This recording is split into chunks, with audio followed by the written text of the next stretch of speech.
आज के कार्यक्रम में हम आपको ये जानकारी देने की कोशिश करेंगे कि इंटरव्यू लेते हुए किन चीज़ों का ध्यान रखना चाहिए और किस तरह से इंटरव्यू को कंडक्ट करना चाहिए। Because as you are aware that interview is one of the most important format of any television programs or radio program. But I am going to speak today only about the conceptual part of the interview, that is the content of the interview, how to take an interview. The specific things which we need to keep in our mind for a television interview, which we will take up in some other program. Because there are certain things which, being a visual medium, we have to keep in our mind while we are conducting a television interview.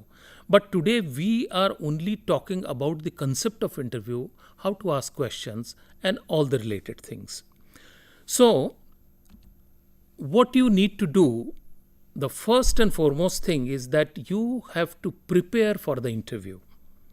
आपको सबसे पहले interview के लिए समुचित तैयारी करनी है. And what is that preparation? The preparation is basically research about the topic or the person. You may be taking an interview because, as you know, that there are several types of interviews. There can be a personality interview. There could be some job interviews. There can be an news interview. There could be some investigative interviews, different types of interviews. But for everything, you have to do some research about the person or the topic. The second thing is that you have to frame certain questions, and not only frame certain questions, but you have to share and discuss with your interviewee. That means you have to tell him or her that these are the basic questions which I am going to ask you. When we talk about radio programs, we say that there are certain scripted programs and certain non-scripted programs. So interview is one of the category of programs which are non-scripted. Ideally, it should be non-scripted. Then only the spontaneity will come into the program. And therefore, it is advisable not to have the full script, full-fledged script, that is the questions and the answers of any interview. Otherwise, you will lose the spontaneity. But still, you have to have certain questions in your mind and you have to make it beforehand. Then, as I have said, that you have to discuss it with the interviewee and also spend some time with the interviewee to make him or her at ease. जब किसी चीज़ को record करते हैं या जब studio का atmosphere होता है, देन एक एंग्जाइटी हर एक के मन में पैदा हो जाती है. To contain that and to have a very friendly atmosphere, आपको पहले एक्सपर्ट या इंटरव्यूई से कुछ बात करनी होगी, उसको एट ईज पे लाना होगा ताकि आपका इंटरव्यू ठीक से हो सके. Basically what is an interview? See, interview is that you are extracting the maximum information from interviewee or the expert or the guest, whatever you may call it, and for whom? For the benefit of your target audience. That means you are trying to find out, you are trying to cull out the information, you are trying to get your answers, but not for yourself, but for your target audience. Therefore, at every point of time, the target audience should be at the back of your mind. यानी जो आपका श्रोता समुदाय है या जो आपका दर्शक वर्ग है, उसको हमेशा आपको ध्यान में रखते हुए आपको अपना इंटरव्यू जो है वो कंडक्ट करना है. अब कुछ चीज़ें हैं जिसके बारे में हम चर्चा करेंगे आपको ये जानकारी देने के लिए कि इंटरव्यू जब कंडक्ट करते हैं तो किस तरह से आपको किन किन चीज़ों का और ध्यान रखना चाहिए, खास करके क्वेश्चंस फ्रेमिंग में और क्वेश्चंस को पूछने में. सबसे पहले, जैसा मैंने कहा कि न सिर्फ आपकी टारगेट ऑडियंस आपके दिमाग में क्लियर होनी चाहिए, बल्कि you have to be a clarity about your objectives and your purpose. Why you are taking this interview, what good it is going to do to your target audience, what is the basic purpose. कई बार interview एक particular educational framework में होता है, जिसका अर्थ है आपको कुछ जानकारी देना। तो आप उस इंटरव्यू के ज़रिए वो जानकारी अपने श्रोता वर्ग को दिलवाना चाहते हैं। Sometimes you want to know more about that personality. आप उनके बारे में, उनके जीवन के बारे में, उनके जीवन से जुड़ी चीज़ों के बारे में ज़्यादा से ज़्यादा जानना चाहते हैं।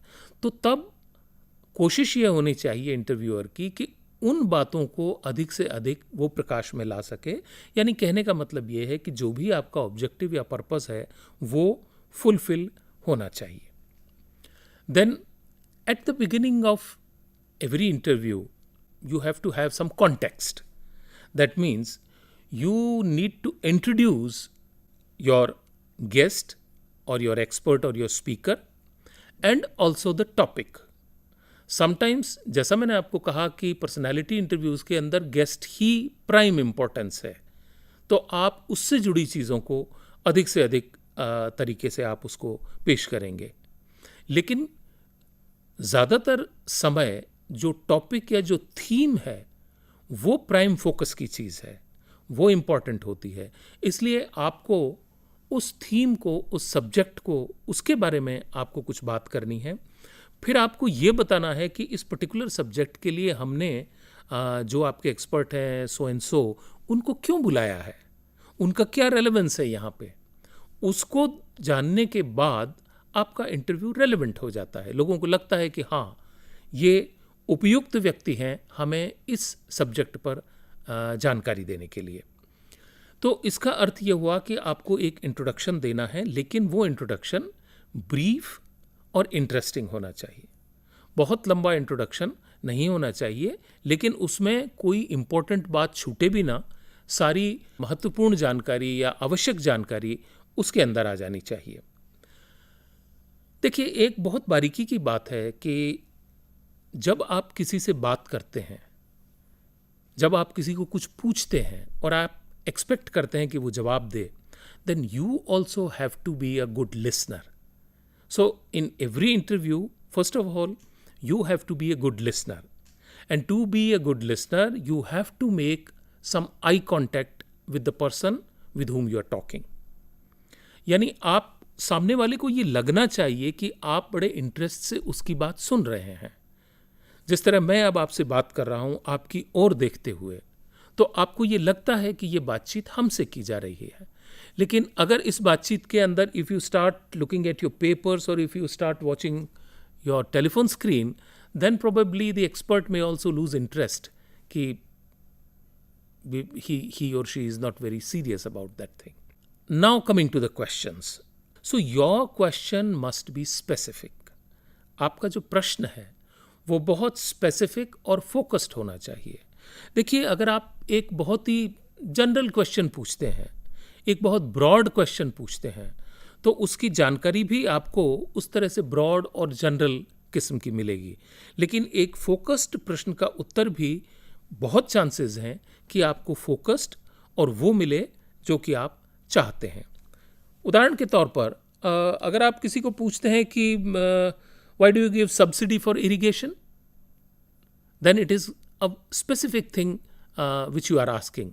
But if you say that what is your policy of irrigation, then it is going to be a very broad thing. Then you don't know where from he or she will start and what points he is going to cover. Then it becomes that it will go on for some time and probably you will lose the point. So इसके लिए कहा जाता है कि आप इस तरह के focused question पूछें जिसके अंदर आपको जवाब भी उसी तरह का focused मिले। And for that, if you ask questions with who, why, what, when, then probably you will get specific answers also, like tell me about something or tell me how it happened.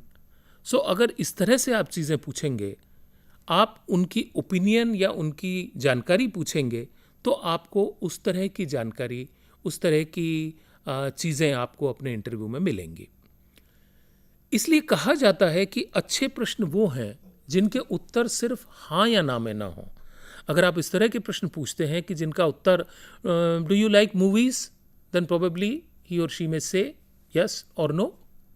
सो जो yes और no वाले answers हैं, उस तरह के questions आपको जितना हो सके कम से कम पूछने चाहिए, बल्कि आप ऐसे ओपन एंडेड क्वेश्चंस पूछिए जिनसे कि सामने वाले को ये मौका मिले कि वो उसके बारे में अपनी ओपिनियन दे और आपके बारे में, आपको उस पर्टिकुलर टॉपिक के बारे में डिटेल से वो अपनी बात बताए. Now, you can see on your screen that I have written very small things which you may think that okay, yes, we know, ये तो बहुत छोटी चीज़ है, but sometimes it make a difference. Don't ask long questions. See, sometimes what you do कि आप उस प्रश्न की इतनी भूमिका बनाते हैं, आप इतना लंबा उसके बारे में, उस सब्जेक्ट से जुड़ी चीज़ों के बारे में बोलते हैं कि जो लास्ट में आप पूछते हैं उसकी इंपॉर्टेंस खत्म हो जाती है. See, as I have told you right in the beginning that the interview is not to show what you know about the subject or about a person. It is what he or she is saying that is important. So in an interview condition, the interviewee or the guest or the expert is important. आप उनसे जानना चाहते हैं, उनके views सुनना चाहते हैं, उनसे पता करना चाहते हैं. आप उस चीज़ के बारे में क्या सोचते हैं या आपके क्या विचार हैं, इसकी उतनी इम्पोर्टेंस नहीं है. लेकिन अपने आप को इससे रोकना, इससे बचना थोड़ा मुश्किल काम है. And specifically when you are also an expert of that particular theme or topic, sometimes when you listen to some educational conversations or interviews, you think that both the people are knowing equally about a theme, about a subject. Then it's the responsibility of the interviewer that he would give ample opportunity to the person who is speaking to express his or her views. तो ये एक बहुत important चीज़ है कि आपका प्रश्न असामान्य रूप से लंबा ना हो और आप बिल्कुल पॉइंटेड शार्प क्वेश्चन पूछें. One question at a time. That means sometimes we have a tendency that we can ask आपकी शिक्षा किस स्कूल में हुई है और अगर वहाँ आपका कोई फेवरेट टीचर था तो उसके बारे में भी कुछ बताइए. Then there is also a tendency of the speaker or a person who is answering you to take up the question which is at the end. So उस केस में ये होगा कि जो आखिरी क्वेश्चन है या जो लास्ट में आपने चीज़ पूछी है उसका नेचुरली वो पहले जवाब देगा. And in the process you will lost the first part of your question which may be equally important. So इसलिए आपको एक क्वेश्चन एक बार में एक ही क्वेश्चन पूछना चाहिए. हाँ, अगर ज़रूरत हो तो आप उसके लिए सप्लीमेंट्री क्वेश्चन पूछ सकते हैं, because sometimes whatever you want to ask may not be covered in one question. then definitely you should ask some supplementary questions. You should be you should have enough questions at your disposal. In your bank you have enough questions which you can supplement. तो आपको definitely जानकारी पूरी निकलवानी है और आपको उस चीज़ की तह तक पहुंचना है, उस बात को आपको डिटेल में जानना है, तो आपको सप्लीमेंट्री क्वेश्चंस पूछने पड़ेंगे. लेकिन when you start an interview, first of all, as I've told you, that you have to bring that person to a very calm and easy level of conversation. क्योंकि कई बार आपको वो एंग्जाइटी और उसको एंग्शियसनेस को ख़त्म करना होता है. इसलिए हो सकता है कि पहले आप ऐसे प्रश्न पूछें which are sort of easier questions.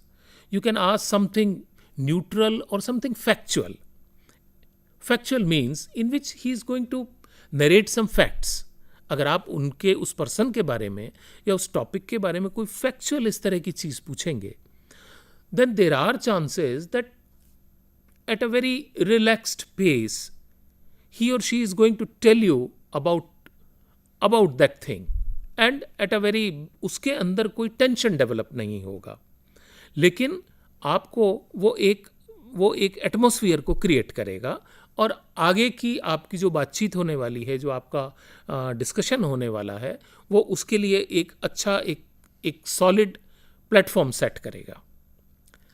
Another thing is that don't ask leading questions. Now you may ask, what is a leading question? See, sometimes if you are having some very strong opinion about certain thing, then your opinion may sort of overpower that conversation, which should not happen in any case. आप कोई ऐसा प्रश्न न पूछें जिसके लिए कि आप चाहते हैं कि ये आंसर आपको मिले. That can be said as a leading question. आप किसी को गाइड कर रहे हैं, किसी को आप घेर के उस दिशा में ले जा रहे हैं जहाँ की वो एक पर्टिकुलर चीज़ जो आप चाहते हैं उस चीज़ को वो बोले.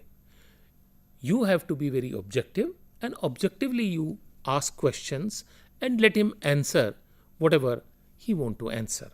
तो आपको कोई ऐसी चीज़ नहीं पूछनी चाहिए जो उसको उस इंटरव्यू को एक विशेष दिशा में ले जाए. लेकिन कई बार ऐसा होता है कि इंटरव्यू के अंदर बहुत से ऐसे इंस्टेंसेस आते हैं when something are not very clear, there is some ambiguity, and especially in educational interviews or when you are discussing some case or when you are investigative type of interviews if you are having, then there are chances that there are some ambiguous things which you need to clarify. आपको एक quick intervention करके और उसको उस चीज़ को clarify definitely करना है. और इतना ही नहीं, because sometimes people may use abbreviations. So you have to tell that what is the full form of that abbreviation if you think that your target audience may not be knowing this particular abbreviation. So you have to explain, you have to interpret the difficult part of the answer so as to make it understandable for each and everybody. But in that process, as I have said, that don't put your opinion in someone else's mouth. That is something like whatever I have said just now, that you want something and you have a strong opinion about something, but on the contrary, the person who is speaking may be having different opinion. So let it be. Let it be. It is not your duty to make him fall in line and to toe your thesis or your theory or your opinion. So you have to keep in mind that you ask very objectively. Then there is one very important thing, that you have to be tenacious but not rude. That means if you want to extract some information, if you think that somebody is hiding something or somebody is evasive on some aspects, and you are asking, you have also asked supplementary questions, but still he is not coming to the point, then let the audience be the better judge. आपको उस case के अंदर root होने की ज़रूरत नहीं है. इसका अर्थ ये हुआ कि you have to try your best to extract the relevant information which is relevant for your target audience, but not at the cost of making the entire conversation impolite or rude. And because the broadcast media, आप इनके ज़रिए घर घर तक पहुंच रहे हैं, आप हर एक के ड्राइंग रूम में जा रहे हैं, तो ये आपका कर्तव्य है कि एक बेसिक डेकोरम जो है वो इस चीज़ का बना कर रखा जाए. Then you have to summarize the conversation from time to time and also at the end. Whenever you are talking and you think that you have covered a chunk of information, then as a interviewer, it is your sort of one of the responsibilities to recapitulate or sum up the information which has been covered up till now. और उसी प्रकार कार्यक्रम के अंत में आप एक बार पूरे प्रोग्राम को या पूरी उस इंफॉर्मेशन को very briefly, no need to go all over again, but very briefly you can summarize the information. The moderator or the interviewer, very important task is to keep track of time. आपको time का ध्यान आपको रखना है. हो सकता है बातों के फ्लो में या कोई इन्फॉर्मेशन देने के बहाव में, या आप अगर कोई पुरानी चीज़ याद कर रहे हैं या कोई इन्फॉर्मेशन आप बता रहे हैं, तो आपका जो गेस्ट है, आपका जो इंटरव्यूई है, वो एक लंबा रिस्पॉन्स आपको दे सकता है. लेकिन as a interviewer, this is your responsibility to, I'm not saying that abruptly you have to cut him short, but you have to interject. You have to somehow keep a track of time and you have to finish your program, because we are talking about the broadcast media. The last thing I would like to discuss with you, in the case of specifically studio interviews, then there are certain cues and signals.